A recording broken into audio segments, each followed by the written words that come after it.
Iran की जानिब से इसराइल पर हमले के बाद खित्ते में सूरत हाल इंतहाई कशीदा तो हो गई, लेकिन खुद ईरान इसराइल की जानिब से मुमकिन जवाबी कार्रवाई के लिए कितना तैयार है और वहाँ क्या माहौल है, इसी पर बात करते हैं ईरानी सहाफ़ी राशिद नकवी साहब से। राशिद साहब, क्या पल्स है इस वक्त ईरान और ईरानी अवाम की इतने बड़े हमले के बाद?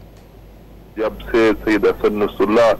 की शहादत हुई तो उसके बाद ईरानी अवाम में बहुत ज्यादा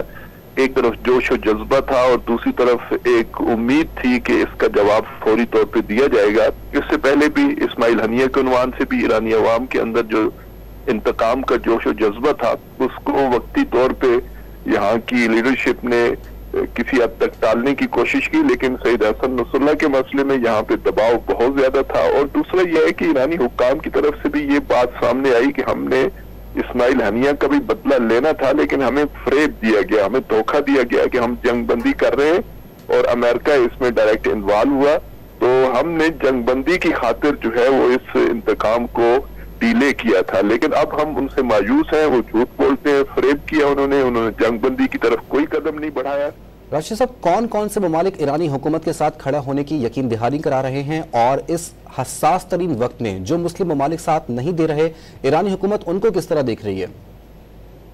देखिए, रेजिस्टेंस ब्लॉक अपने बलबूते पे ये इतने अरसे से जंग लड़ रहा है, उसे जरूरत इस लिहाज से वो मोहताज तो यकीनन एक लिहाज से उसे एहसास तो है कि आलम इस्लाम बिलखसूस अरब ममालिक उसका साथ दें, लेकिन रेजिस्टेंस ब्लॉक ने इतने अरसे से तनहा राशिद सुन्नी हुकूमत और उसके तमाम हवारियों बिलखसूस अमेरिका जैसे उसके सबसे बड़े हामी का मुकाबला किया है। तो अब भी ईरान ने जो कुछ किया वो अपने बलबूते पे किया है, वो इस बुनियाद पे नहीं कि फलां मुल्क आएगा, OIC आएगी, सिक्योरिटी काउंसिल आएगी, जनरल असेंबली आएगी। उन्हें पता है, उन्होंने माजी में भी देखा है कि यहाँ से कोई आवाज नहीं आएगी, जो कुछ करना है उन्होंने खुद करना है। लेकिन डिप्लोमेसी होती है, सिफारतकारी होती है, वो उसमें ईरान लगा हुआ है मुख्तलिफ ममालिक को अपने साथ मिलाने के। लेकिन जो यहाँ के अवाम का जोश व जज्बा है और जो यहाँ के अवाम के अंदर सैयद हसन नसरुल्लाह की शहादत के इंतकाम के उन्वान से इतना बड़ा दबाव है कि